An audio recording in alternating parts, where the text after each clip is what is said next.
he owns a lot of land, and I like land. Anyways, guys, this is my dad, Jo Richey, James Olin Richey for long, and this is episode 2. And that governor girlfriend of his, she's fine.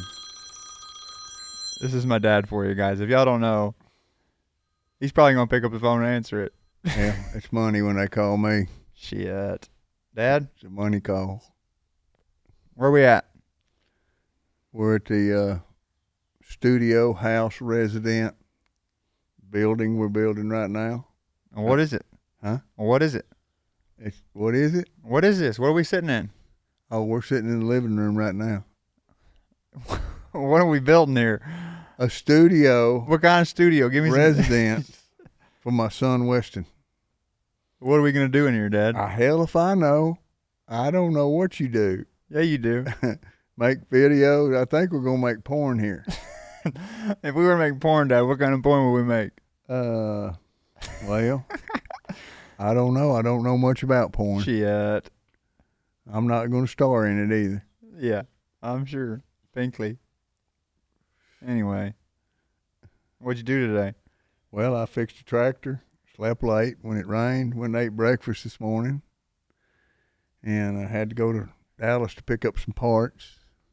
What a life. I know, it's terrible. What a fucking life. I have to work every day. What would you rather be doing? Well, there ain't but one thing I'd rather be doing. Which is what? I can't say on camera. I'm not going to do that.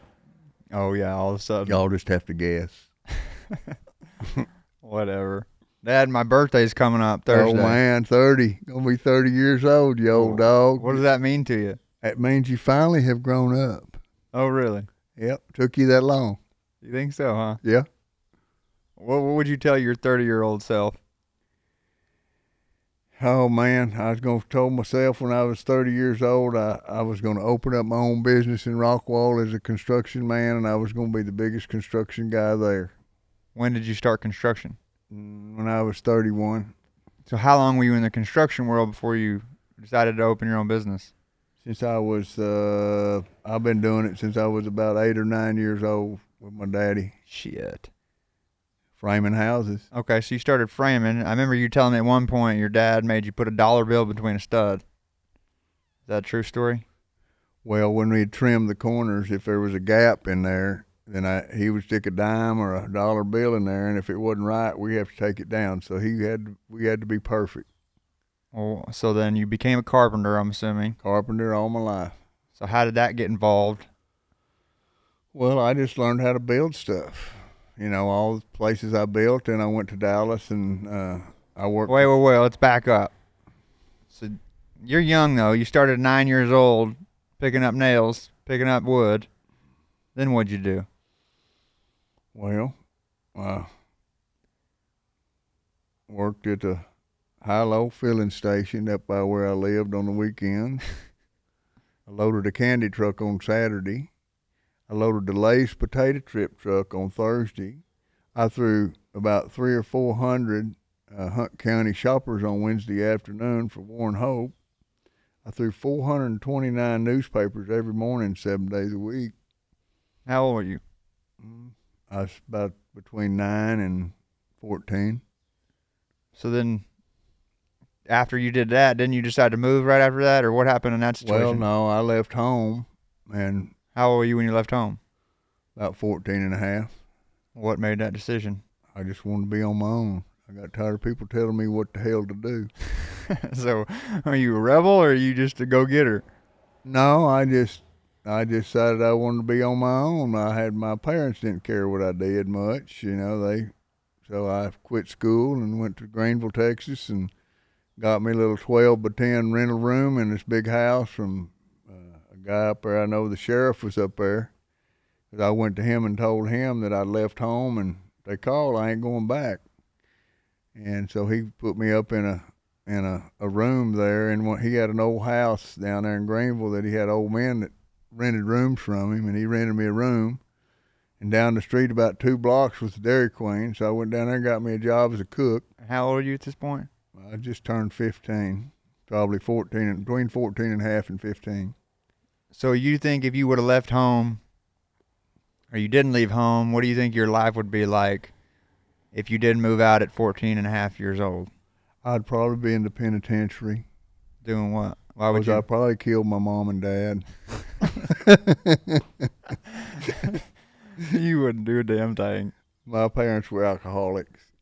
Well, I know your story, but not everybody else does. And so that made my decision to move out of my house because I felt You like, see things, you felt things, you just whatever's better has got to be better than this. well, when I was in school in the 9th grade, I was fixing to go into the 10th grade in Greenville, and my parents decided to move me away to Quinlan from Greenville.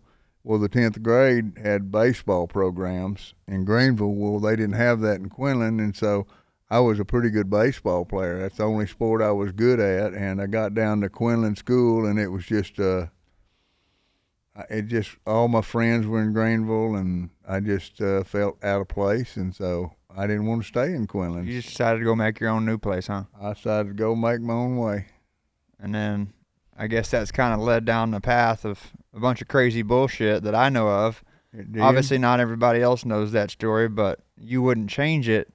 But would you have directed? I guess you got to fill in everybody a little bit of your past No, in I between. wouldn't change it a bit because I worked there at the Dairy Queen. I made $2.25 an hour, but I worked 7 days a week from 6 o'clock to midnight every day, slicing tomatoes and lettuce and bread and chicken fried sandwiches and all. I did it all for And sweep the $2.25. parking lot.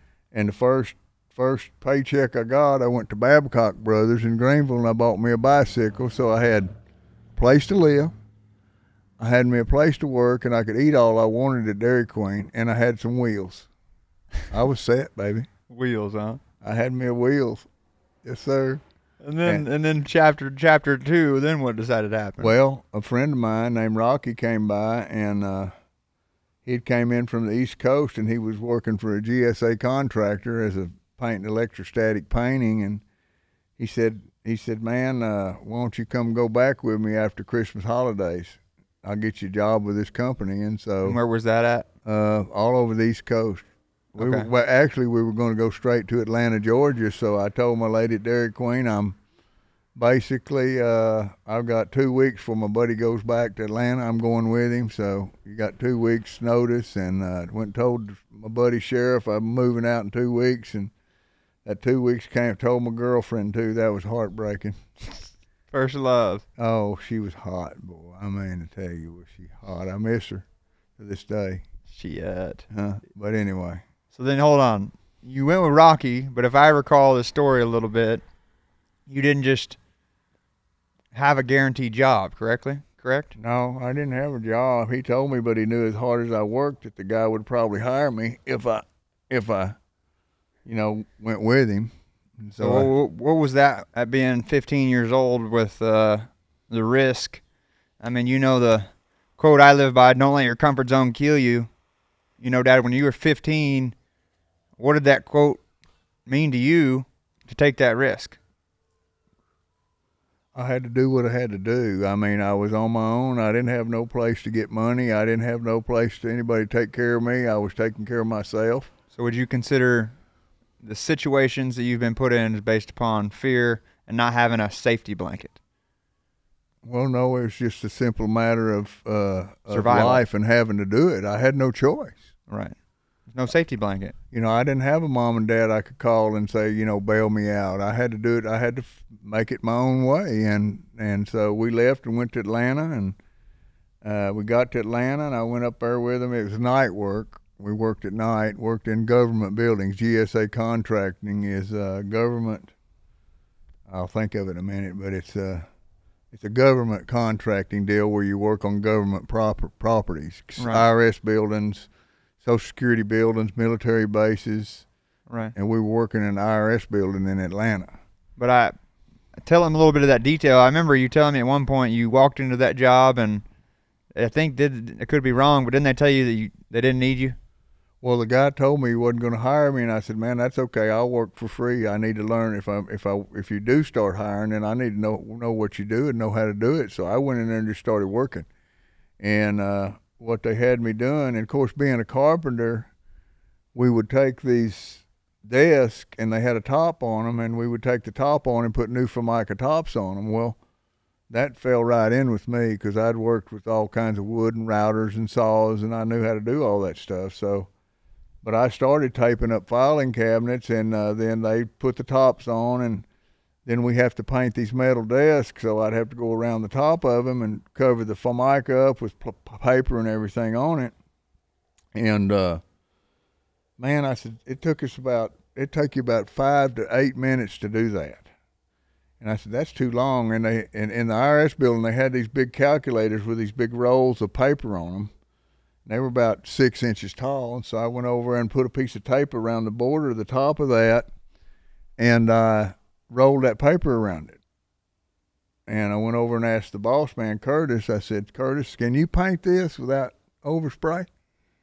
And he came over and he looked at it and he said, that's pretty neat.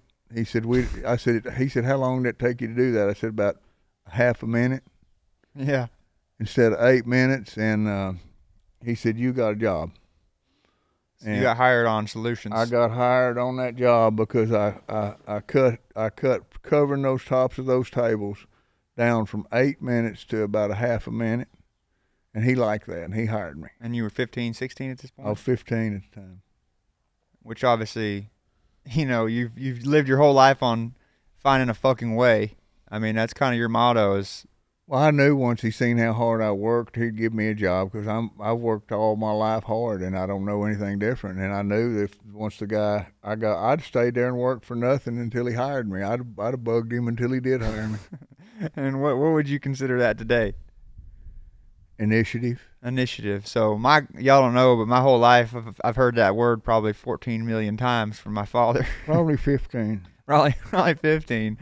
But Dad, you're the first person that's been, you kept me accountable, you kept me driven, you made sure I worked hard even though I thought I was working hard. I can't understand your life compared to mine, Dad. I live in a different kind of hard than you ever did, and yours was 10 times harder than mine. Well, it's just a matter that, people in this world today, growing up when I did and even growing up when you did, they expect that somebody owes them something in this world, Weston. Don't nobody owe you nothing, and you ain't going to get nothing for nothing in this world unless you just born with a gold spoon in your mouth and got all the money in the boat. But ain't nobody going to do nothing for you. You got to take what you want in this world. Right. No, and you've taught me a lot of perspective to a lot of things, and the thing that I value the most is just your work ethic. And you, like you said, you don't know any different, but you also hold people at a high, what's the word? High standard. You told me something one time that really affected me. I was upset with you, and you were like, son, why the fuck would I hold you at a low standard when I think so highly of you? And I don't know why I forget how old I was, but that hit me different because I'm like, he actually gives a fuck. I don't know why. I don't know if you ever remember saying that. I don't, but I don't doubt I didn't say it, but it's just like, I've had initiative all my life. I've always had money in my pocket from the time I was 8 years old. So do you think I could go buy my own bicycles? I could go buy my own clothes. I always had a pocket full of money, and I got used to having money in my pocket, and I liked it. Well, that's because you worked hard. You made it happen. I didn't do you have think to, when you were 15, 16, so you created a solution, and you've been in the solution business since then on. When that happened, how long did it take you before you started running crews and running operations? And well, I was with them for 2 years, and then when I turned 17, I was still with them. They gave me my own crew to run my own crew out of Kansas and up in the Midwest, my own crew, and I was only 16, and they didn't know I was 16. They thought I was older. I didn't even have a driver's license. And so, I had my own crew for another year. So do you think, and Dad, I haven't brought this up, and this might be something you don't want to talk about, but your life, having no parents around, really you only had you to hold yourself accountable. Did you stay, in a good spirit all the time? I mean, did you even think about having bad days? Did you think about? I didn't have to, because all I could think about was surviving in my life and getting what I needed to survive on, and I didn't depend on anybody but myself. So do you think, as a 16-year-old, that's fair? Yeah, it's fair. Why is it fair? The world don't owe you nothing in this world, and that's what people don't understand is if you want something in this world, you better go take it because ain't nobody giving you nothing. Right.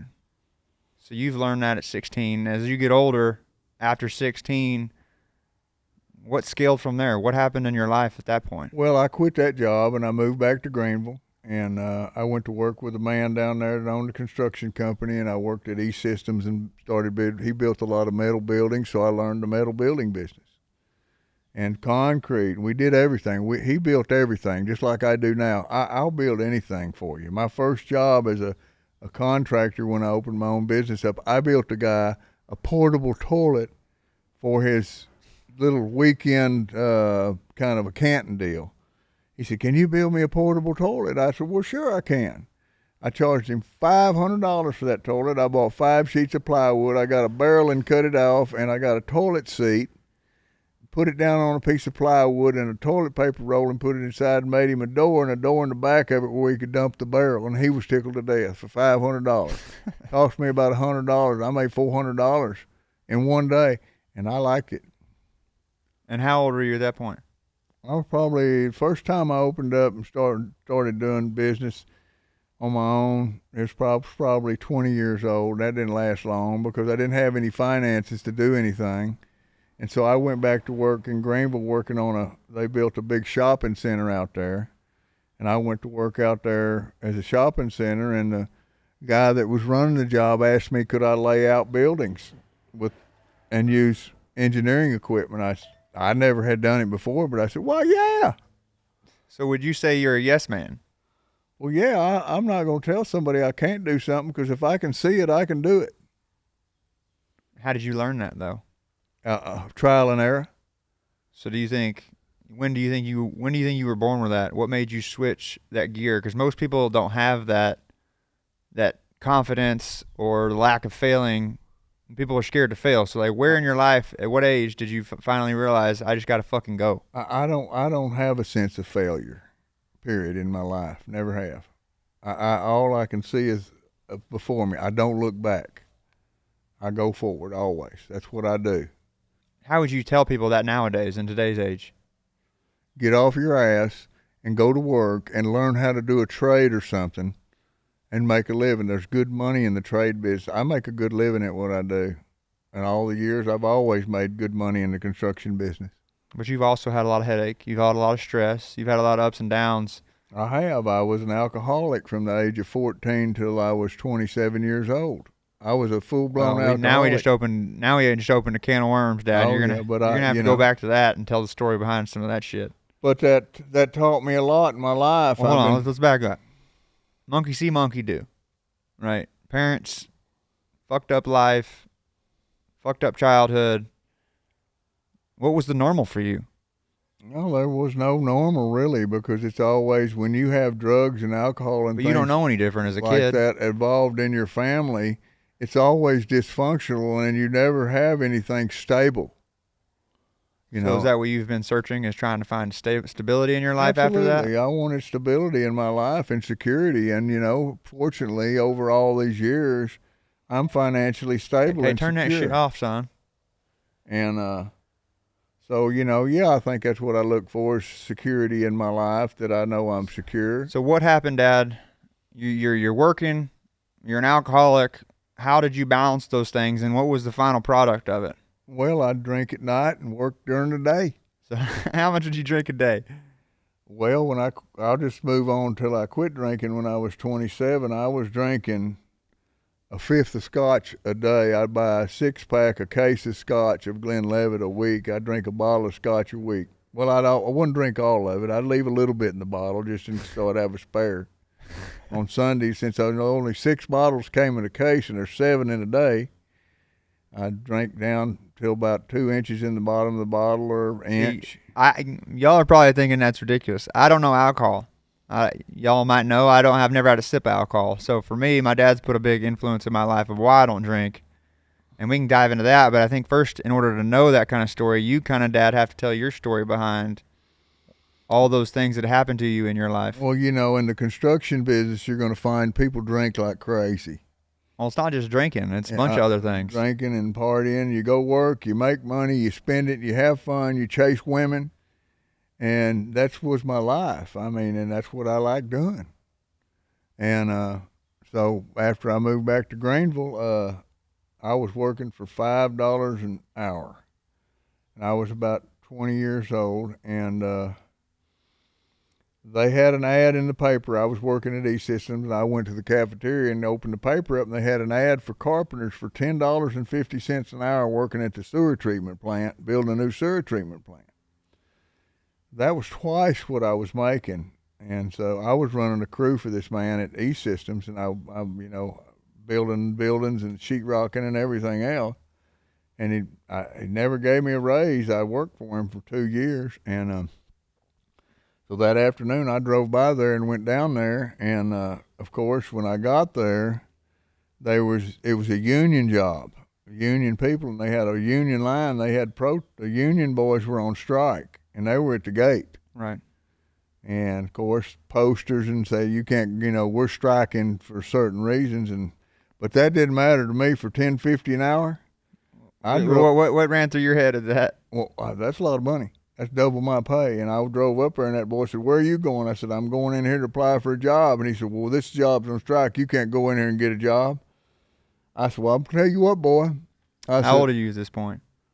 I was probably between 20 and 21. And you're in shape. You're a fat ass. Oh, yeah, I was in shape. Shit, I was a fit in shape, boy. I was in good shape.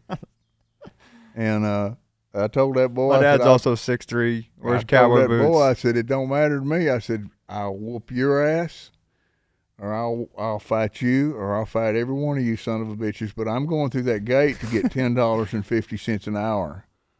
And I just gassed it and went on through.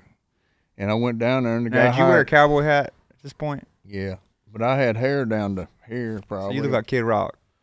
Yeah, I just tuck it up in my hat, and if I didn't want people. So y'all don't know this. My dad would kill me if I ever had hair down in my fucking collar. By the way, son, if you ever fucking have your hair down in your fucking collar, get your fucking ears pierced, I'm gonna rip them son of a bitches out. You couldn't grow that stubby shit down that long, son. What are you talking about? Shit, I ain't got none left. But I went in, and the guy hired me. And I was the first carpenter they hired there, and I went out there, and then I got another buddy of mine named Rocky. I think it was Rocky, and a guy named Ricky came on. He needed a labor job, so I got him the next couple of days a job, and then they hired several more carpenters, came on and worked, and we worked down there for about a month and a half, and the strike was over. And so they brought all the union guys back in. I guess they probably hated you then, huh? Oh, they didn't like me at all. No, they didn't. Every day we had to go through the gate, and they were out there just, they didn't like us at all. But we had to make money, and they were making 19-something dollars an hour when they were working, but they weren't working, and these people needed to get the job done. And so we worked there about a month and a half or 2 months, and the strike was over. So the superintendent came and told me, he said, "Man, we're going to have to let you go."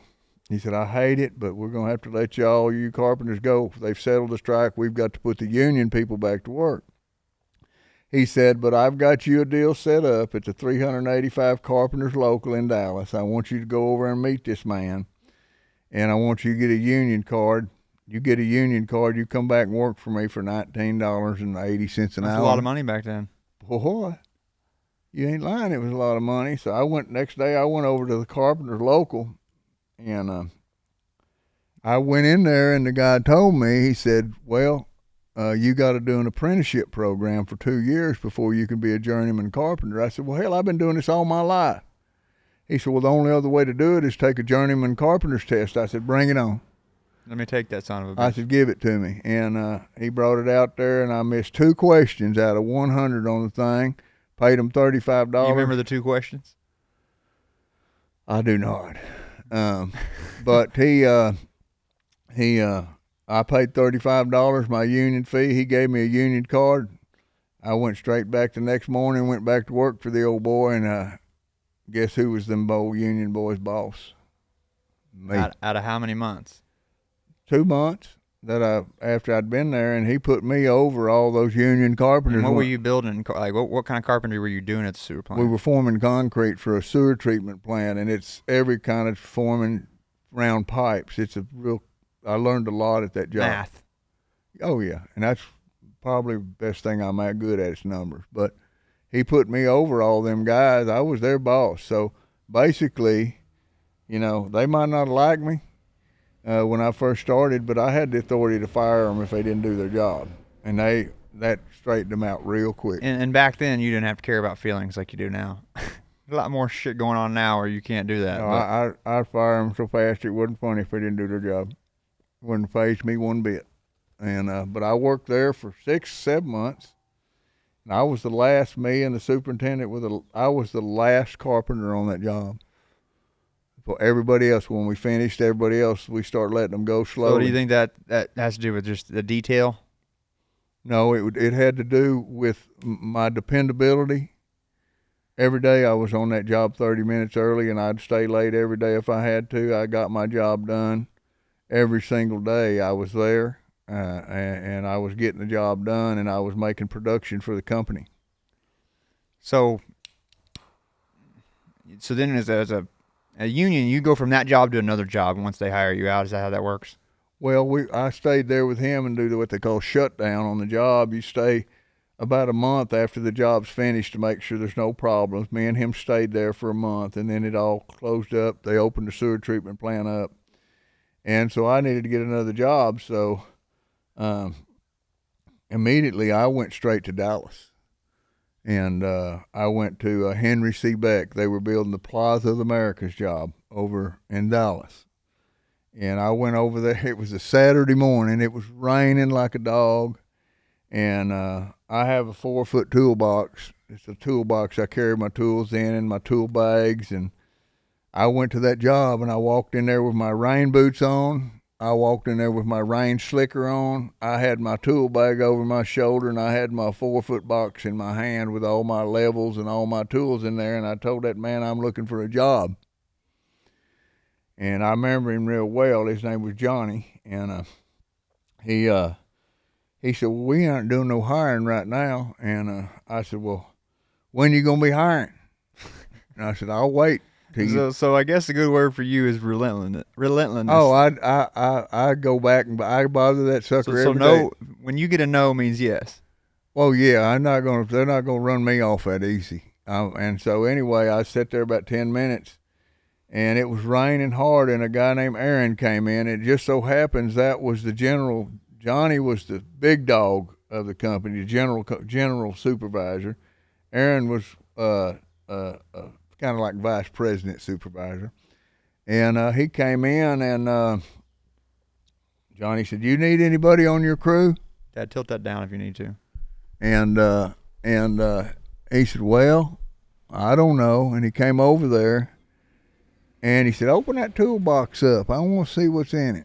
He opened my toolbox up. Bunch of big dildos in there. He seen my toolbox and seen my tools, and he looked at my tool belt. And my tools were worn. You could tell I used those. They weren't a brand new tool bag from Sears. He said, yeah, I'll hire this boy today. He said, when you want to go to work? I said, right now. Right now. And he said, all right. He put me down in 3-story parking garage in the basement in water a foot deep, and one of the nastiest holes that you could work in. I went down there and I worked in that hole for a week and a half and didn't complain. And I told him, I said, I'll work tomorrow if you want. I don't care. I work 7 days a week, 15 hours a day for $19.80 an hour. No shit. How much was that now, you think? That's still pretty good money now. I mean, now I'd probably be making about, as a carpenter, $30, $40 an hour if you were doing that job now? I don't know what the union pays, but it's probably so. But that was a lot of money, and I worked 60 hours a week for them, and I get time and a half at that, so time and a half was $30-something an hour. That's good money at my age, and at the time that was back in, well, I was 20, 21. I worked there for, I don't know, I probably worked there for about a year, but within a month, I was up on top, and I didn't even have to wear my tool. a month. I didn't even have to wear my. Why do you think it went that fast? Why what? Why did it move that fast? Why did you climb people that fast? Because of my intuition and I know my business. I'm good Are you with good at numbers, managing people? Are you good at the details? Are you good details, at solutions? Are you and figuring out- managing people both. What about problem solving? I solve problems. What do you think is your best trait to get to that fast? Like to move something that fast, you have to have something that nobody has in order to jump that fast. I think it would be initiative. Initiative, though, can also mean you're busy but you're not productive. No, initiative and dependability. So you mean an innovative? Innovative too, yes, but my initiative to be the best I could be at what I did. What does that detail, though? You could be a really good carpenter, but that doesn't always get the job done. You have to think outside the box in order to build the forms that nobody can build. So Well, in some true. perspective, Dad, you're a lot more creative than you give yourself credit to, because you can look at something when it takes 30 people to figure out a solution. It might take you 30 seconds. Well, that has a lot to do with perception and initiative. I'd look at something and I'd say, well, this is how we need to do this. This is the quickest way we need to do this, and this is the most efficient way, Aaron, that we need to do this to make money for the company and get this done. Absolutely. That's what I was asking. Okay. The most efficient way. And so within a month's time, I was running the crew below him. And I was doing all the layout work for the walls, for all the concrete walls, for where stuff went, popping the lines and making sure it all fit to the plans. Of course, all these years I learned how to read blueprints. So I that's a plus. I could read blueprints. Right. And I'm good with numbers. So as this is, I mean, it sounds like every business you've jumped into, you take over the business. I try to. And that's the initiative part you keep talking about, right? So I guess with all that happening, and you got to also remember, you're partying at the same time. How the fuck are you functioning, one? And then two, you're running and gunning. Your brain probably never turns off when it comes to how to do something better, faster, more efficient. When do you calm down? I never did. I mean, to this day, you still don't calm down. No, it's just the way I am. It's just the way I'm wired. I get up, I go do it, and I just do it. There's no choice for me. Well, there's a choice now. Well, yeah, there is, but still, I'm so set in my ways that like I told you earlier, when Ron and I were talking, if I quit today, the people that I see my age that quit, they get fat and ugly, and I really and truly love to be slim and good looking. Hey, son, you've been fat and ugly since 9 years old. So, I don't want to quit because I'm good and healthy, and I think I'm working and the perception that I have of life and Well, Dad, I guess that always boils down to is we had this conversation the other day, which is the word purpose. Your purpose in your life, what would you describe that as? You take away the kids, you take away the family, what is your purpose? There is none. There's got to be. For me, if I didn't have you and your sister, But today, you love it. You I love the don't know challenge. what my purpose would be in life. I think your purpose, and this is just me speaking freely, but you love the challenge of everything.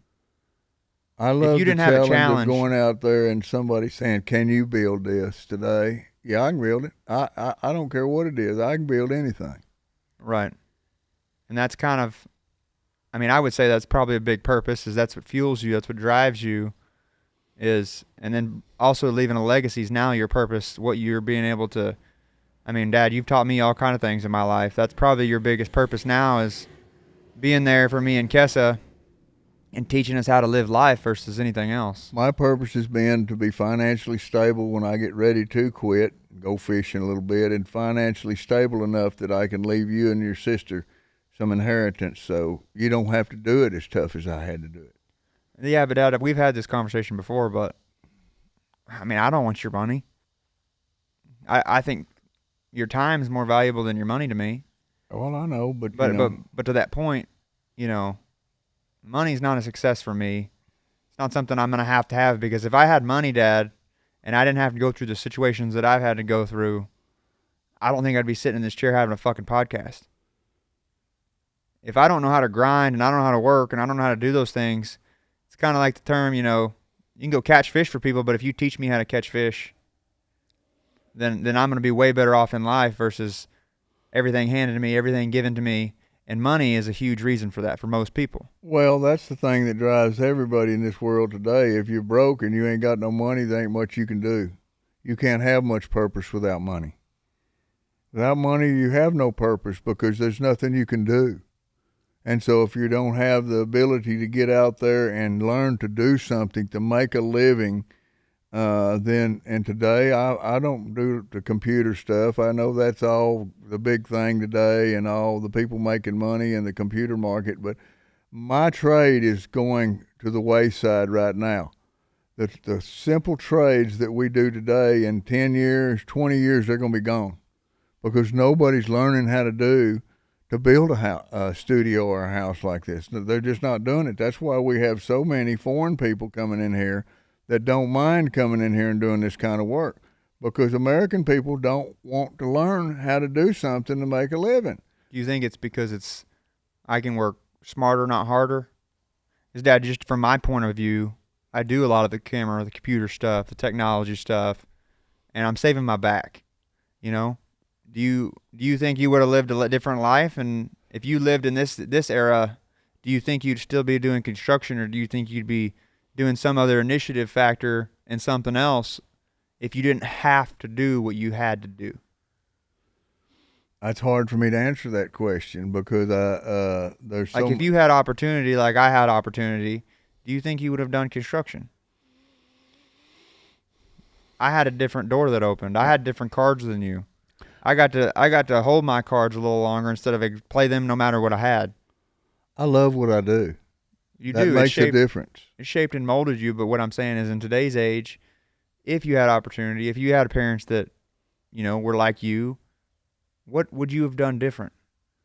Well, if I had the opportunity to go to college and go to school, I would have probably liked to have been a lawyer or an engineer. One of the two. Would have been if I had the opportunity to go to college and be a college and go to college. I mean, I didn't go to college. Now you've told me my whole life college is stupid, depending on what you're going to do with it. Well, yeah, but some people have to have college. Oh, and that's what you always use the term. What is your term you always tell me with sheeps and shepherds? I always. What do you always tell me about? What? Sheeps and shepherds. What does that mean? I don't remember. Son, don't forget this. You got to have sheeps and you got to have fucking shepherds. Well, a shepherd leads and a sheep follows. And how many of those people are leaders versus followers? I would say you got 10% leaders and 90% followers. And the followers, they do what they're told when they're told, and they don't care. They go get a paycheck, a 40-hour week, that's all they want. But they'll never get ahead like that. They'll never make a living if they don't step out there and take some risk.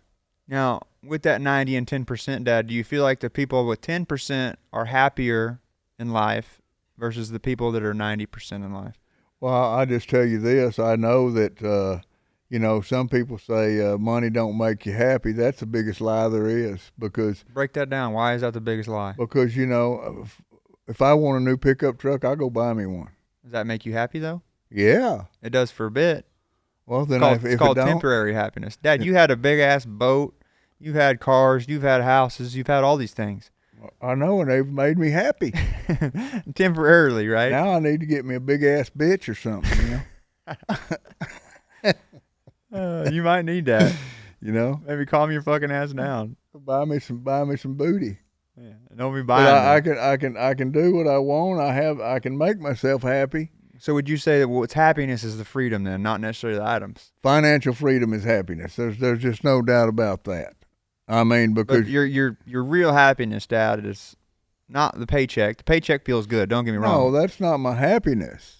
What would you say your happiness is? Accomplishing. My family is my happiness. You and your sister and Jake are my family. You're my happiness. But to take it outside of that, Dad, like when I see you really excited or happy, is when I see something that you accomplished that was really challenging. That's where I've seen you get really happy. Like this studio, for instance, you might bitch and moan about me wanting new light fixtures and all this other extra shit, but when this thing's done, you're going to be pretty fucking happy about it. Well, yeah, I'm proud of what I do with my hands. I'm proud of what I put on the ground. Every place I drive down damn near every road I go down, and I've built a building there somewhere. And it's not any of it alike. It's always something different that I do. Even though it's the same basic thing of construction, it's always something different. It's always a challenge for me to build something new. Right. So do you think with all that going on, and even to back up a bit, like what would you say your biggest challenge as a kid that now you're older is kind of the same thing, and how is it different? Like, do you think you've grown as a kid when it comes to the challenging and like your life and everything going on, that you've been able to kind of push in a direction that makes you more happy? It's hard to answer that. I don't know. I'd have to think about that one a little bit, because, I've been pretty happy all my life, really. I've never. But why would you be happy, Dad? That's the question I'm asking you, is why the fuck should you be happy? Because I've been able to do what I want to do, when I want to do, and call my own shots. And that's your happiness. I don't have to answer to anybody but me. And I like that. Well, what is your quote, Dad? Keep your tool cool and don't let your meat loaf. No, not that one. You got a bunch of them. I don't remember all of them. Something on the top and something on the bottom. What is that one? I can't think of it. Lonely at the top. Oh, it's lonely at the top, but it's hell at the bottom. And what does that mean? That means that when you're on top, you got everything right there in front of you. When you're on the bottom, you're in the dumps. You're not happy. You can't get ahead. You feel sorry for yourself. And when you get down in that place, it's real hard to get out of. I don't get in that place because I know how hard it is to get out of it, because I've been there. Yeah, and break that down, Dad. Like, what part of your life were you down there that you realized you never want to fucking go there again? Drinking. Break that. What happened with that? Well, when I was 27, after I left, the union broke up in 1983, and so I went back to work in Greenville for that same man again, and for a little while, and because he had a job to go over to do in Tel Aviv, over in the Sinai Desert, wanted me to go with him over there to build a building. So I thought that would be pretty neat. So I went over there we worked for the United Nations for a project. We went over and built a hangar out there right after the. Where's this at?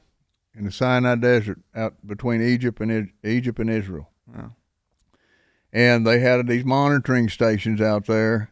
After the 8-day war, Israel and Egypt got in a fight, and Israel beat them up so bad. In 8 days, the war was over. Well, the United Nations set up a base out there between Egypt and Israel to watch to monitor the troops so they didn't get back in a fight. And so we went over there, and it was 400 miles out in the desert. And so the people that worked there, they had military there. They had people that did the military laundry. They had cooks. They had people that cut hair. They put this base out in the middle, and they monitored everything from Egypt and everything from Israel so the troops didn't get together and fight again to keep peace. But they didn't have a way to transport people back and forth for R&R, rest and relaxation. So we built a hangar. We flew over there. We chartered a plane, a Flying Tigers plane, right out of E-Systems, loaded it up with the building. We loaded it up with 3 helicopters, an airplane, a 4-seater airplane, and we flew to Tel Aviv with it. Holy shit. And we unloaded it, and we trucked it all out the desert. We went out there and we built a hangar for them to put the helicopters and the airplanes in. How long were you out there for that? Oh, probably 45 days, 60 days maybe. So this is kind of interesting to think about, Dad. You talk about traits a lot, and example, you've built a weapon with your tools in order to take you across the world. Well, that's just like, because I look at the same perspective. You have a hammer, you got all the tools, and in my business and Chris and I's business, we do this thing where we have a camera. Then our cameras have taken us all across the world. And I don't know. I guess it's a skill set that you just learn, and you just get so crafty at it that the doors and opportunity will open as long as you're not good at something but great at it. Well, when I started my business, prior to me starting my business, when I left the union, I started building condos. I stepped up from being a carpenter to being a supervisor, telling people what to do and telling them how to build it, hiring framers, hiring concrete people, and making sure they got the job done right on the condos. I worked out on I-30 out here on a condo project, and then, of course, that thing flopped. A lot of scandal went on in that deal, and I ended up going to work for a company in Dallas called Great Southwest Home as a land development manager, which moved me right up. When I left over there as a supervisor, my boss liked me so well. He said, I'm going to hook you up with a developer in Dallas that I know is a good friend of mine. I want you to go over and have an interview with him. And so I was making about, at this time, my salary was probably 35, 36. And how old are you? I'm 24 when I'm over there working. I'm 24 years old, and I'm making $36,000 a year as a supervisor, wearing my Tony Lama boots, my Wrangler jeans, and my Panhandler Slim shirts. I don't even get dirty anymore. Okay, I'm telling people what to do by this point. And when that fell through, I went over there and interviewed with that company, and the guy said, look, we need a land development manager. Can you do it? Why, yeah. Yes, man. Yeah, you bet I can. And I didn't have a lot of experience in the land development business, which means you go in and you put streets in, you do the dirt work, you put the pipe in, you put the phone lines in, you put all the sewer lines in. Ain't that son of a bitch. Underground. And turn that shit off. You tried. And so I said, yeah, I can do it. Well, they were building the Valley Ranch. That was my first project, the Valley Ranch, out by the FW Airport. So I went out there. Well, the guy asked me, he said, well, what's it going to take to get you to go to work for us? I said, well, first of all, I want $65,000 a year salary. I want my truck expenses, and I want telephone. I want 5 weeks vacation off. Done. And the guy said, okay. He said, when can you go to work? I said, I'll go to work tomorrow. I wasn't wasting no time. That doubled my salary. Yeah, and you got benefits and not having to pay for really much at that point. And so I went to work. I went out there to Where'd you live at this point? I had a condo over on Lake Ray Hubbard. I had a nice place. No truck. So you're driving to Dallas, living in Rockwall. You know, I'm living over there actually at Scarland. Had a real nice place to live. Had a nice vehicle. I've got everything that I'm living a good life. Okay. Yeah. From my hard work, and so this job just doubled it. And so I go over there. It also doubles responsibilities and also. Oh yeah. Everything else. I had a 35-acre project put in, developed, and so, I went out there and looked at it, and I said, well, they already had it halfway done, and the guy that was running it at the time, he was kind of on the take with some contractors, and they wanted to terminate him. I was basically taking his job. He was about 65 years old, and I went out there and looked at it, and they were slacking on the job, and the first 2 days there, I fired the utility contractor the first 2 days I was there. That's pretty ballsy. Well, I told my guy when I went to work for the guy, I said, look, you got to stand behind me because I'm a pusher. I said, when I get on the job, I don't tolerate no slacking. If they don't get the job done, I'll get it done. I'll get somebody to do it if they can't get it done. For sure. And so the first 2 days, I fired the guy because he wasn't out there finishing the job, and we needed to get a CO on a portion of this job from the city to get it passed so they could start building condos.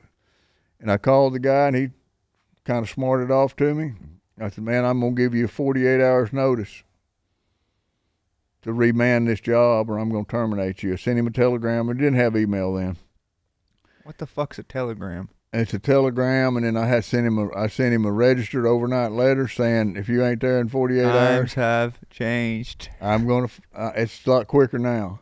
But he didn't show up after 48 hours, and I sent him a telegram terminating his contract from the company. We still owed him a lot of money. And my boss called me and said, man, utility contractor called me and said you fired him. I said, that's right. That's right. I told you I'm not going to tolerate these guys not doing their job if they want to get out here. And he said, well, he said he'd be out there tomorrow. I said, well, if he shows up tomorrow, fine. If not, I've already called another contractor to come finish this job. And have you actually called a contractor at that point? Yes. Okay. And I said, we ain't paying him. If he better show up. Well, next day he showed up, and he met me, and he realized I was no slacker. And I told him, you get the job done. Well, I'm going to put my boot in your ass. What did you actually tell him? Basically, I was going to put 11.5 up his ass, and if his superintendent didn't like it, I got another 11.5 I'll put up his ass. And that's just the way you have to deal with these people in business. In construction. And in any business. Most of the time, if people don't get their job done, you got to get in their face to get it done. And it doesn't faze me one bit, because those guys are not my friends, okay? Those guys are employees working for me, and so I just don't tolerate it. Same today. I don't tolerate that with people that... that boils back to the highest standard and potential you see in people. If they don't meet that, well, the job doesn't get done. I have very high standards in this business of people that work. It's just all there is to it. We're paying you good money. Get your butt out here and get your job done, because the sooner we get the job done, the less interest we're paying on our money at the bank. The faster it's done and the loan's over... So he showed up. We can sell lots and make money. Did he end up getting the job done? He got it done right away and did a good job. So that was your first big project, and then it moved on to multiple projects after that. Well, within 2 weeks, I took on 3 developments. That one, he said, we got another develop in North Dallas that we just can't get moving. I said, hell, I go out here 2 hours on this job and it's moving. This thing is rocking and rolling, buddy. I got it under control. Let me go to North Dallas to look at that one. So I went to North Dallas, and dirt contractor had been out there, and I didn't think it was done, but the dirt contractor about 2 days later came in, and he said, we need to be paid. And I went to a meeting with him, and this is like 2 weeks into my job, and all the vice presidents, the owner of the company comes in, my boss comes in, and these dirt people are saying, well, if you don't pay us $180,000 on this job, we're going to file a lien on your project. And so I sat in on the meeting, and Mr. Lawson, the owner, he told me, he said, well, Jim, what do you think about it? I said, I went out and reviewed the job, and I said, this job has grading stakes all over to tell me how high the dirt needs to be cut and how much needs to be filled. I said, all those stakes are gone. I can't evaluate the job without those engineering grading stakes on the job, and my recommendation is, and the engineer was there too, the field engineer, the guy that drew all of it, and his name was Les. I said, Les, my recommendation is, Les, I want you to go back out there and restake the job. That'll cost us about $2,000, $2,000-$3,000 to get it restaked. Once you get it restaked, then I can go evaluate those grade stakes and this is a 25-acre project. I said, I can look at all the road cuts, the street cuts, all the house pads to make sure they're filled up, make sure everything's cut, all the dirt's moved, and then we'll have a good idea if this man's finished or not. Well, they blew up, got all real mad and fussy, and they said, well, we're going to file a lien. And, of course, I told the owner, Mr. Lawson, I said, let them file the lien. I said, we'll just bond around it. I said, it's not going to affect us, but we need to know whether they did their job or not. Yeah, absolutely. And so I left the meeting. We'll come to find out they went ahead and paid him.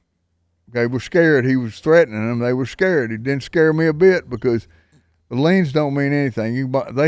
This guy's worth $50 million. Lien it. And it'll take us a week to figure out if it's right. If it's right, then we'll pay them, and they'll just waste the lien. It's gone.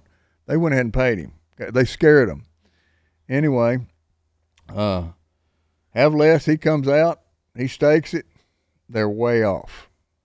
I had to hire another contractor to come in to finish the job. It cost them $190-something thousand more dollars to finish it because the guys didn't do the job right. And that was my instinct to say, look, I can tell you real quick off these plans and off the grade staking if this thing's right or wrong. But I need to see the grade stakes on the ground. Well, the engineer probably knew it was not accurate, and that's probably why they threw it fit.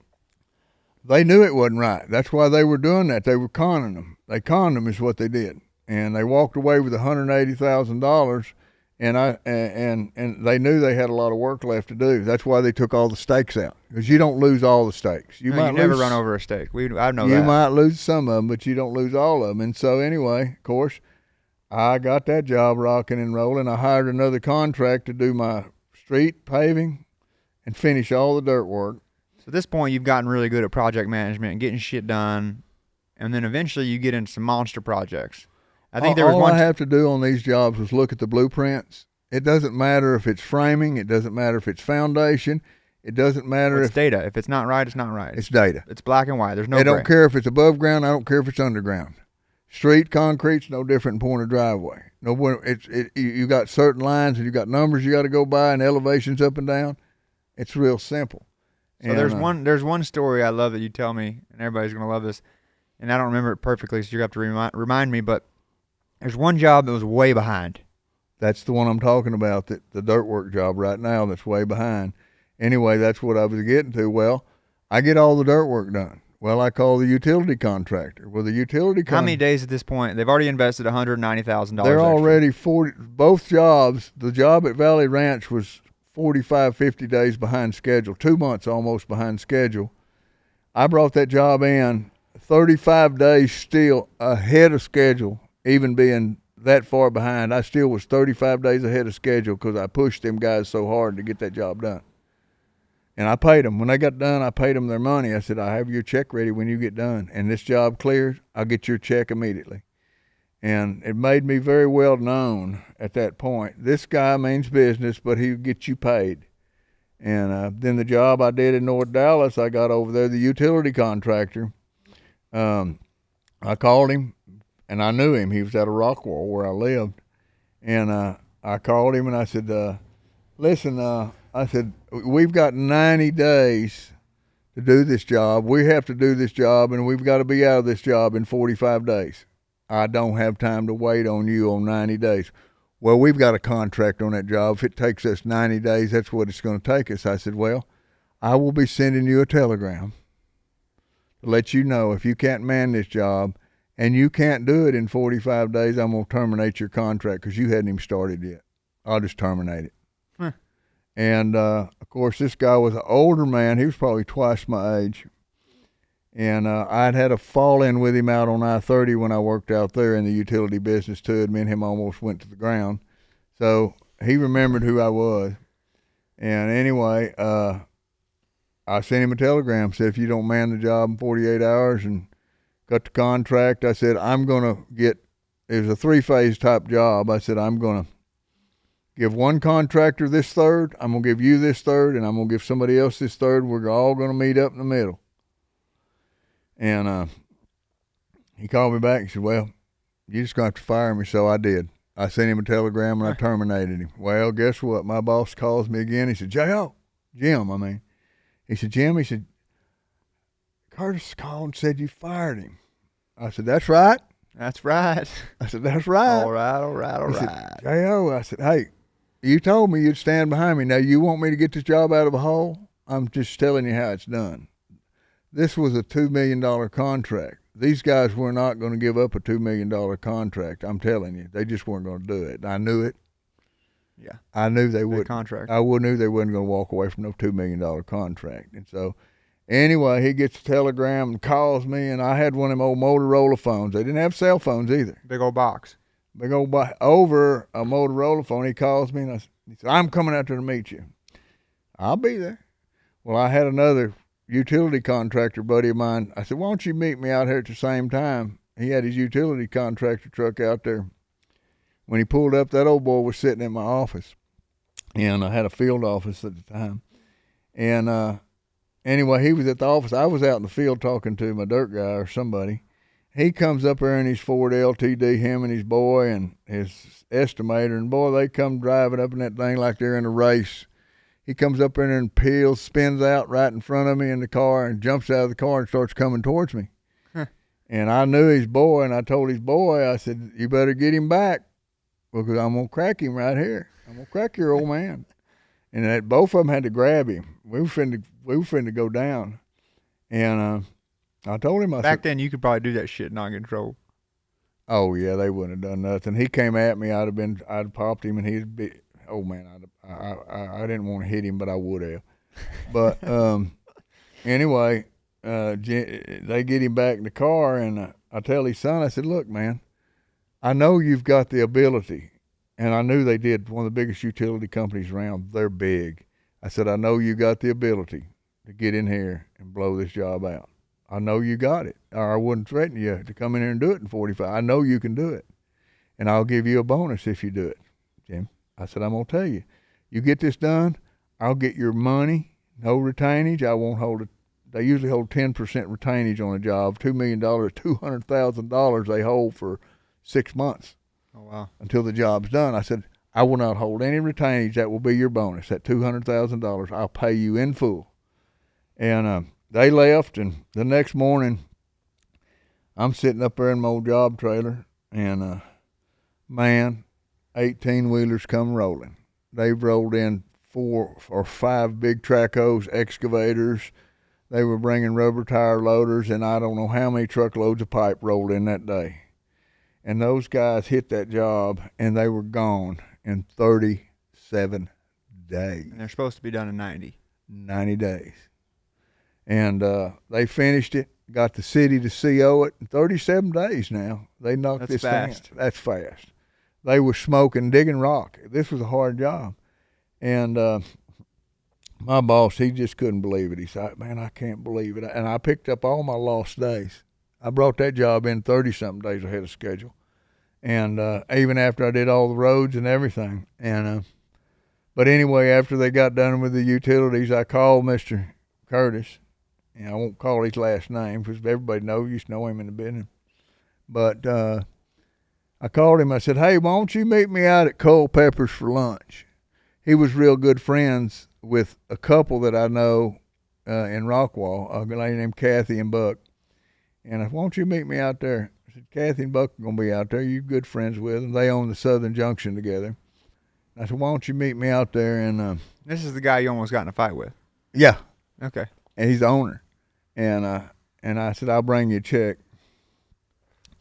I walked into Culpepper's, and he was sitting there with a big old frown on his face like he was going to whoop me again. And I walked over and handed him that envelope.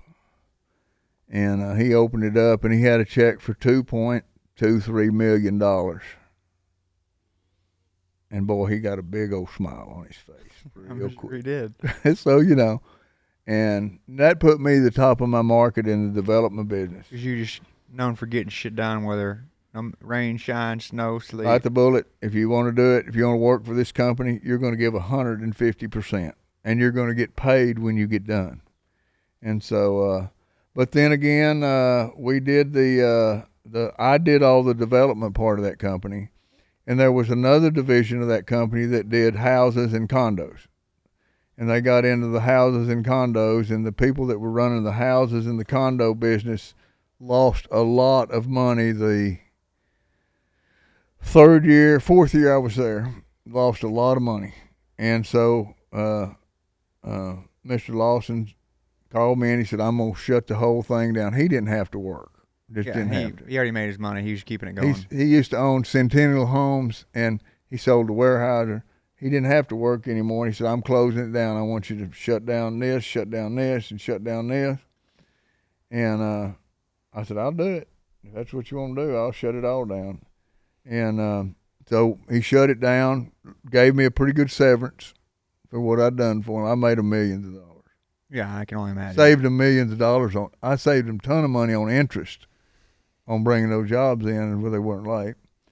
And so I left there, and of course, while I was working there, I supervised all remodeling of his house in Bent Tree over a big place. I remodeled his whole big fancy $2 million house. I did his daughter's house down in Forney. I got everybody to build her house, and her husband. And then my boss, I tore the whole top of his roof off and put a second floor on his house while I was doing all this at the same time. When did you sleep? Huh? When did you sleep? I didn't. And you forgot to do your partying still, probably a crazy Indian at this point, too. Well, yeah, until I was right there at the end of that job. I was still partying hardy, boy. I had plenty of money, boy. I was doping and drinking and chasing women. WWW. Weed, women, and whiskey, baby. I was WW.Jim. Yes, yeah. Wild Indian is what you were. I was, but that was my lifestyle. and I worked hard, but I partied hard. I can tell. And so I guess after you decided this was something you know you could accomplish, you said, "Fuck this! I'm just gonna go get my own business." Well, no, I was just finishing up that closing that company down, and I was out partying down on Greenville Avenue at Studebaker's. I got a DWI, Reverse. and bang, took Is me this off. is this the time that you've literally grinded your truck all the way down? No, that was before that. I done wrecked a couple trucks before then, but they took me on down to Lou Sterrett to spend the night, and I got down there. Well, he dipped off in my back pocket, and he found a little old bitty bag of this white powder that I was toting around with me. That's why you were moving so fucking fast. That's why, compensated for the drinking, I guess. But that didn't look so good because I got a DWI, but I got possession of cocaine charges too, which at that time was a federal offense. And so I got 2 years probation on the DWI, and I got a 2 to 20 federal probation on the cocaine charges. And so I was on probation. Well, I did pretty good. Quit drinking for a little while, but it didn't last. And went back to Studebaker's one night and pulled out of there. The same two cops pulled me over again, took me to jail. I got another DWI. Well, I knew I was in trouble this time. And so anyway, I wake up the next morning in jail. I get down on my knees that morning, and I said, Lord, I said, I've known you all my life. I grew up with you in church, and I said, I've fallen away from you. I said, I'm going to tell you what, I'll make a deal with you. If you get me out of this mess, I'll never drink and I'll never do drugs again. And within 5 minutes, a trustee came up, knocked on the door, said, James Richey, if you'll sign this, I will have you out of here in 10 minutes. But knowing my lawyer had just happened to come to jail that morning and seen me on the docket, and it was already getting me out of jail. But I made a recommitment to God that day in that jail, and God delivered me from alcohol and drugs. I didn't have a desire again for whiskey or the drugs, no DTs, no withdrawals, nothing. Went on with my life without it, not a bit of regret. And I began to serve God in my life. And then after that, and making those decisions, having that discipline, how much more did that benefit your life after you decided to change it? Absolutely the best thing ever happened in my life. What do you think if you didn't have that decision, where would your life gone? I would have been dead by now. I'd have run into a bridge column. I'd have drank myself to death. My liver probably would have give out. There's no telling. I don't think I would have made it this old. There's no way. I was running pretty wild and pretty headstrong. And but after that, and what age is this? You got both TWIs? I was 27 and a half, between 27 and 28. And then the company did shut down. I got my severance pay. And in between this time, I met your mother. And talk to the mic a little better. I met your mother, and we were dating. I guess I'd known her about 3 months. We were kind of dating, and that company, I was still working there when she and I met. Well, we dated about, I guess it was about 4 or 5 months, and we decided we were gonna get married. And so we went out to Rockwall and bought a house. At this point, though, too, you haven't started your own business yet. No, I hadn't. I didn't start my own business till I bought our house on Cornelius in Rockwall. Right. And then so you had a good job. Everything was going smooth. A month after I bought that house, the company shut down. And so I just bought a new house. Me and your mama had new cars, new boats. And I came home that day, and I remember telling your mama, I said, they shut the company down, and I'm out of a job here in about 3 weeks, about maybe a month. I'm done with it. They're closing. But I said, that's okay, because I think God's got something different for me, something new. He's going to do something for me. And you have to understand, for this past year probably, I'd been really seeking God in my life and really straightened my life up. After the second DW, I never drank again, never even wanted to. And then Of course, your mom and I got married and bought that house, and a month after that, I said, you know, I'm sick and tired of working for everybody else and making them lots of money, and when they're done with me, they just dump me. I'm gone. I'm making money, and you're gone, and that's how it is as an employee. You know, your job is not secure as an employee. You can go tomorrow. They might say we don't need 500 people, and they're all gone. The companies don't care. I don't care who you think you're working for. When it comes time to cut the budget, if you're on the list, they don't care. It's all about the end stockholders and the profit. That's all they care about. So during that moment, you decided to start your business. You had a little bit of money left, and I mean, what was the story right then? I mean, well, a friend of mine named Danny called me and said he had a foundation to do. Just 2 days after I come home, this company shut down. I said, well, let's do it. So he brought me the plans. I looked at it. It's up in Lavon, a little old bitty house slab. I figured it up. I said, man, hell. After all the material. What the fuck is wrong with you? After all the guys, y'all don't know my dad, but he does not give a fuck. After all the material and everything, I figured I can make $3,000 off this slab.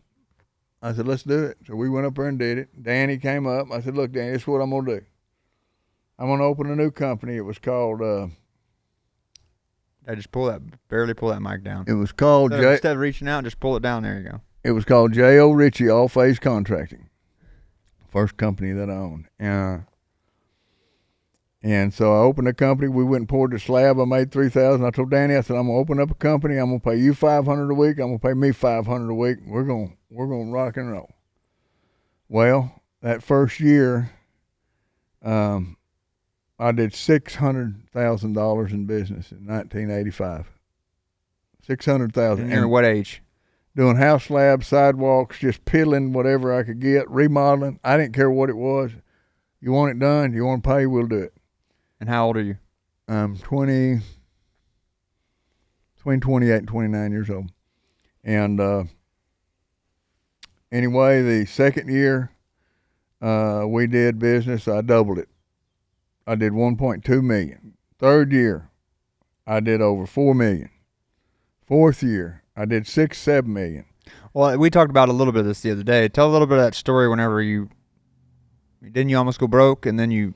Well, yeah, about probably I would say everything went good. It was like 6 months or something. You were telling me. About 6 months, I did real good. Then I bid several big jobs, and I was getting bigger. And I was hired. I probably had 10 employees by then, and or I was subcontracting it out. I don't really remember. I think I may have been subcontracting out my concrete, but I was still managing. But things got tight. Of course, me and your mama, when we got married, we decided we were going to go to Church on the Rock up in town. We started going to Church on the Rock, and got real involved with God.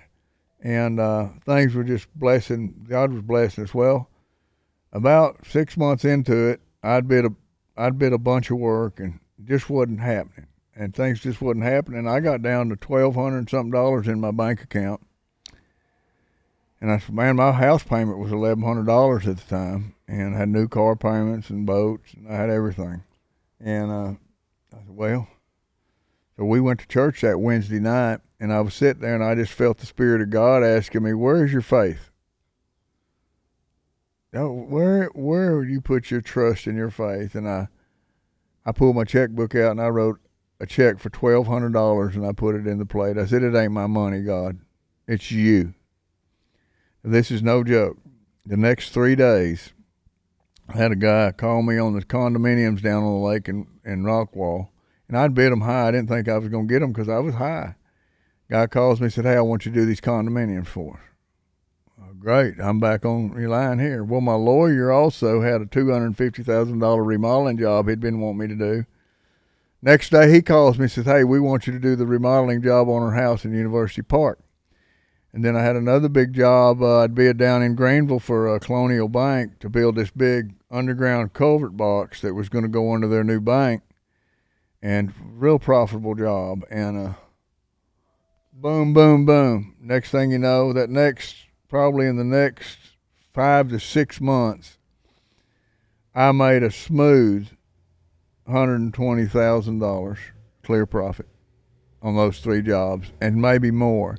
But that just goes to show you God multiplied me 100-fold for my faithfulness to Him.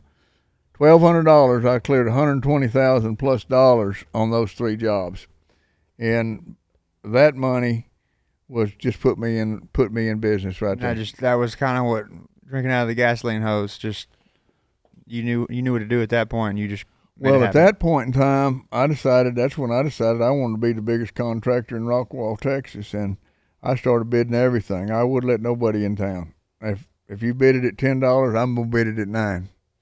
And I started making lots of money. And so in 1989, I grossed $10 million. How old are you?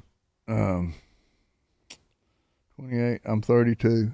So 33. I'm 33. This is a big question, Dad, we have in today's society is comparison.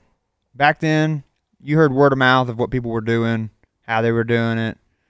But today's society, you get to see it in every aspect of all over the world.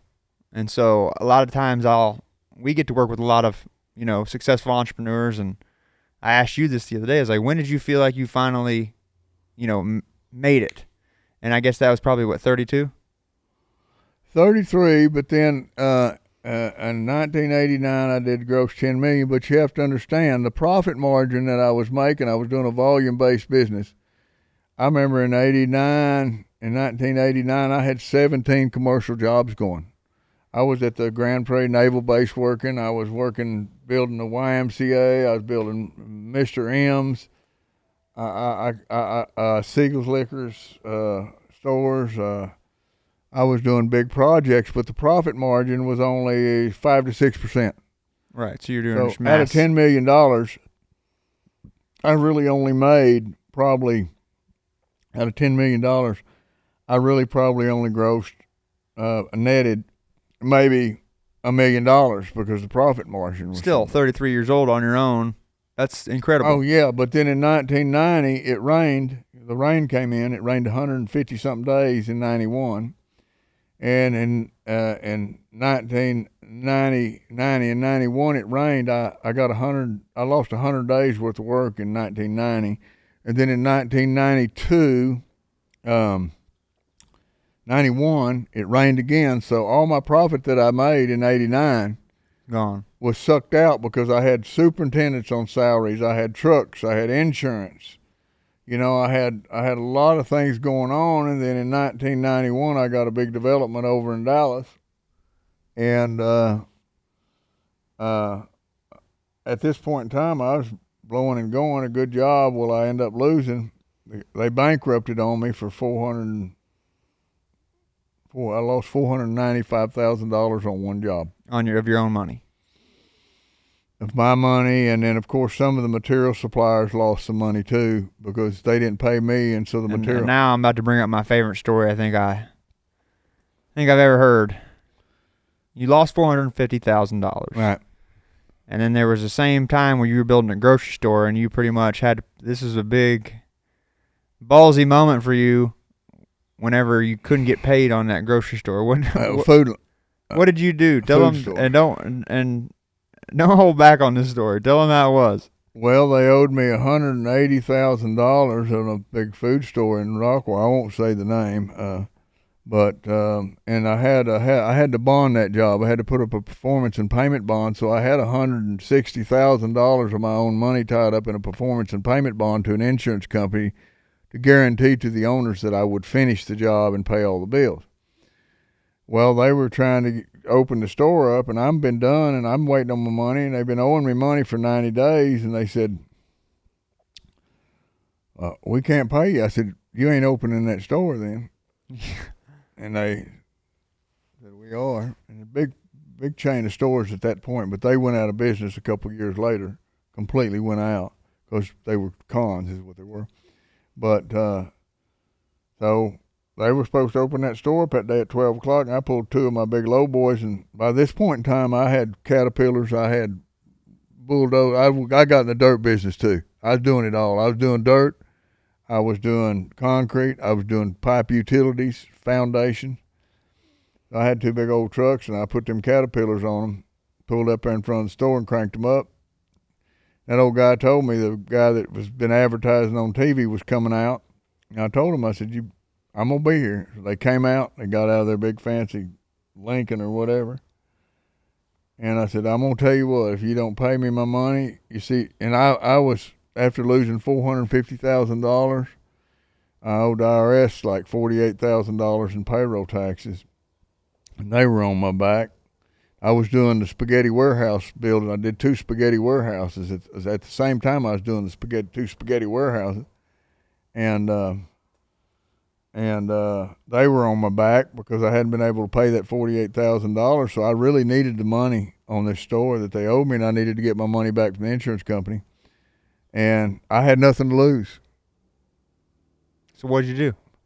I told them, I said, if you don't get me paid, I said, I'm going to turn both those caterpillars loose at the front of this building, and I'm going to let them come out the back. And what was their reaction to that? Well, you can't do that. We'll call the sheriff. I said, the first police car I see pull up here, I'm cutting them loose. I said, just that simple. I said, I got nothing to lose, guys. Yeah, I'm already in. I said, I'm in the hole already. I'm in a position of having to file bankruptcy anyway because I've lost money on other jobs. Now you're not paying me. And they argued with me, and I said, all right, guys, look, it's your call. I'll crank them up. And I guess they don't know. And I had Bobby, one of my boys, sitting on one of them, and I had somebody else sitting on the other ready to come off them trailers. And I said, when you come off them trailers, put it in low gear, hop off of it, let it go through the building. It's coming out the back. It's going to take the whole building down. And you're dead fucking serious. I'm serious. I'll just run through that building. What are they going to do to me? Take away my birthday? Yeah, they're going to put your ass in jail, but that didn't stop you at that. No. And so that guy goes over to that Lincoln, he brings out a briefcase, and he pulls my check out of his pocket and gives it to me. Had my check with him, but was still trying to con me out of my money. Wow. I chained them tractors up. We hauled ass out of there. Wow. And what a fucking story. And that's what you got to do. That's what you got to do to people that won't pay you.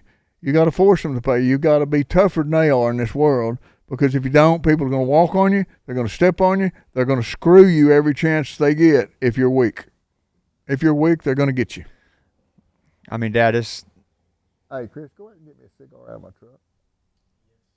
Please. Cigar time. I mean, Dad, just hearing your story, you know, all together is pretty insane to me, on the life you lived, the sweat and the hands. You know, Dad, you've blood, sweat, and tears your whole life. I mean, your back's got to be pretty fucking heavy, huh? Well, this is before you were born. I think your sister may have been born at this time. I'd have to go back and do the math. But I still, in 1992, had to file bankruptcy.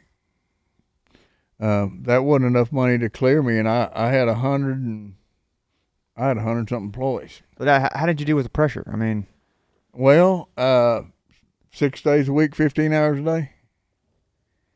I mean, that's just because that's all you know. That's what drives me. Doing the shit nobody wants to do. Getting it done. So, like, I guess you just rebounded from that, learned your lesson, learned you don't need that many employees to make money. I filed bankruptcy in 1992 because I just couldn't. I owed the IRS and I couldn't get them off my back, and I didn't have $48,000 to pay them. And since I didn't pay them on time, they doubled it and put penalties on me. It's probably within 2 months it was $100,000. And I went and tried to negotiate with them, and they wouldn't do it. The guy I had over there was an ass, I wish I could call his name, but I won't. But if I ever see that son of a bitch without that little IRS badge on, I'm still gonna whoop his ass. That son of a bitch. He wouldn't deal with me, and they came out and they put some. They were gonna put these liens on me, and they were gonna try to confiscate my equipment for the debt, put these stickers on my vehicles, on my truck, on my tractors and stuff. And so I filed bankruptcy to stop them from doing that. They couldn't do it through the bankruptcy. So I put my bankruptcy in bankruptcy for about 18 months. Well, my banker was my buddy. I owed the bank at that time $500,000. And couldn't pay him either. Ended up paying him later on, but I was broke, and so I couldn't get the Internal Revenue Service off of me, so I opened up another company, uh, and wasn't in my name.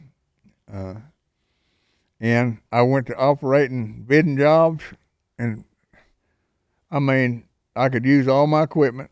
They couldn't mess with my equipment. I had everything I still had. I cut my crews down to about 20, 25 men, and I just kept plowing. Well, it wasn't, I guess, probably within a month, I had $1 million worth of jobs already unbooked and started. Just because you get shit done. Yeah, I know it. So, Dad, when you think about bankruptcy, is bankruptcy a bad thing or a good thing? Well, it's a necessity sometimes. Just to clear your slate when it comes to stuff, or what? I wouldn't have had to file bankruptcy if the IRS had. I asked the IRS agent, I said, look, if you'll give me a 3-year payout, I'll pay the $48,000 out on a 3-year payout, and I'll pay you 14% interest. That's the going rate of interest. He wouldn't do it. And so they lost that money, basically. No, I ended up paying them, and ended up paying them in 2001. 10 years later, I fought them for 10 years. And I opened up another company. Well, the new company was not in my name. It had no tax problem. And me and your mother, I only paid myself $400 a week out of that company. And so they couldn't garnish my wages. Of course, they couldn't take my house. They couldn't take my equipment since it was in bankrupt. Couldn't do nothing. And even if they took the equipment, the bank would get it back anyway because the money owed, they take the equity. Right. So I fought them for 10 years, but I went back in business, and bam to wham, I started rocking and rolling just like I was. And now we're here. And, it went on from January 17th, 2001. I settled it with the IRS for $56,000. And that's when I got the companies back out of the other person's name back in my name. They were about to pass away, and I had to get those companies back out of their name and get them back in my name. And I couldn't do that until I paid the IRS, or they would garnish the company's money. And so basically, but I was making a lot of money. By this point in time, I'm putting in subdivisions of my own. I did. That's when I did Northview Village. I did Southview Village. I did Westview Village, and then the commercial park we're sitting in right now. Right. Which netted me a nice income. And then that's what got you more involved in dirt work, concrete, smaller crews, better profits. Well, I guess about 6 years ago, I had a crew of about 10 men that worked for me for years, paying FICA and Social Security and workers' comp insurance. Just eat a company alive. It'll just eat you alive. Yeah. And so I decided to go and start subcontracting out all my work and just managing other subcontractors like I did before I opened my own company. Everybody used to be on my payroll. Yeah. And that's been quite beneficial, not having to pay all the government. Less stress, less headache, everything else. I mean, Dad, your biggest word probably in your life is learning how to pivot. Well, basically what I do now is construction management. People hire me. I draw their buildings. I draw their site plans. I say, this is what you need. This is how to build it, yada, yada. Well, would you build it for us? And we'll pay you X amount of money to build it. Right. And that's probably your enjoyment now. Is it's not worth the headache. We all know you could go build a big crew, but what's the point? I only have 2 employees now. Yeah, and your life's less stressful, and I keep them around to do my miscellaneous stuff and help me run. I still run the tractors every day. I run road graders. I run loaders. I run them tractors and spread rock, move dirt, drive the dump truck, whatever I got to do. I still do it. It's just what I still do. So it's kind of crazy hearing your story, and I'm sure everybody else is going to love the story just because it's a bunch of hard work and it's a true success story. Like, what's your advice, Dad? I'm 30 in 2 days. What advice and tricks and tips is something that you want me to leave with? Work your ass off while you're young enough to do it, and save your money. Always save 10% of everything you make. And when you get my age, you're going to have a nice little fat grub steak. Well, and Dad, I'm lucky that I've had the blessed life that I've had, and I've had the toys, I've had everything you can imagine.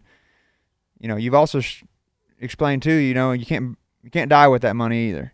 You know, what's the balance that you try to live there? And, you know, because you do enjoy life and you've enjoyed it more than most. How do you balance that? Dad, we've been to Africa, we've been to Panama, we've been all over the world. You've hunted, you've fished, you've seen more things than most people ever see, and You know, I have, and all those times, I wouldn't give for all those times in my life that I have. But, you know, I'm 66 years old now, and it's just, it's, when I come out here and work every day, I like going home to my quiet house, taking me a hot shower, watching and Yellowstone. and watching a little TV and going to bed, and I just get up and do it again. It's like routine for me. And I don't, there's going to come a time, you know, when I die, I'm going to get plenty of rest. Okay? Yeah, I mean, I get it. I got things to do, you know, and I get up because I'll be working till I'm 90 years old. I know, you'll be yelling at everybody, telling everybody what to do. They'll find me dead in one of them tractors. I'm sure. I'll get a You phone know, call. You'll run through a damn building. I was just, you know, lazy people don't get ahead, you know. And a lot of people, they'll make a bunch of money and lay back and kick back, give them a year. They make $100,000. They win the lottery for $100,000. They kick back and don't do nothing. In a year's time, they're broke again. What do you think the change of that is, though? Why does that happen? Drugs and alcohol on the majority of cases. Well, just addiction in general, huh? Any addiction. All addictions are the same way. You know, there's sex addiction, there's alcohol addiction. There's so many addictions, you know, that people can have that draw from their strength. Right. And if you let those things draw away from your being and your strength and what you know is right and being righteous, you're going to lose. Right. I've tried to live a righteous life.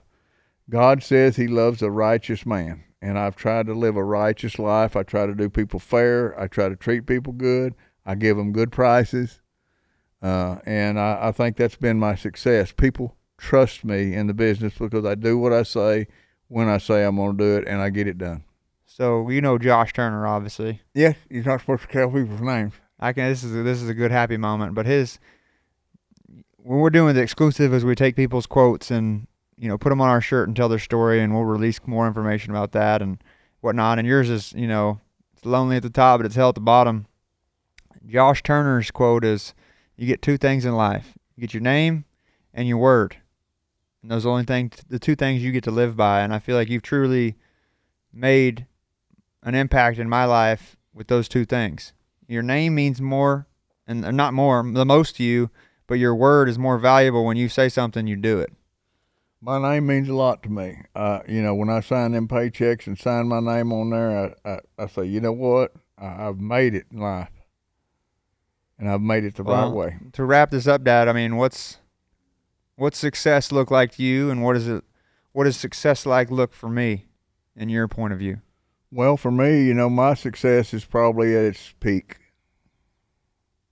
Okay, yours, you've got another 30 years, Weston. You've got a long way to go, and the way I see you going right now, you ought to be well on your way by the time you're 35 to where you're pretty comfortable in what you're doing. And I see you going a long way in this video business. Yeah, and I can say that happily, that it's been the team around myself to really push that and drive that and all the perspectives. I tried to do it on my own, Dad, and I actually wasn't really that happy with it. It's more exciting for me to see people around me grow, be happy, and enjoy what they're doing versus having to wake up every fucking day existing versus living. I can't do it by myself either. That's why I got Larry and my boy Chaco, and your sister does my books and stuff. Those are things that are so helpful to me. Larry and Chaco, they do all the miscellaneous things I want to do, and they do a lot of the dirty shit I don't like to do. It's changing oil, and they'll do it all. You've done it at one point, though. I have. I've been right in the middle of changing oil. I've been waist deep in sewer before fixing sewer pipe. I've been right there. I don't ask anybody to do anything for me that I won't do for myself. That's true. I know that Period. for a fact. You know, if I got to get in there and get in the middle of it and get it done, I'll still get ass deep in that sewer and fix that pipe if I have to. I know you will. Well, Dad, I got one more question for you. My my birthday is in 2 days. What life advice are you going to tell me? What's something you always wanted to tell me? Keep your head focused on righteousness. That's what I would tell anybody.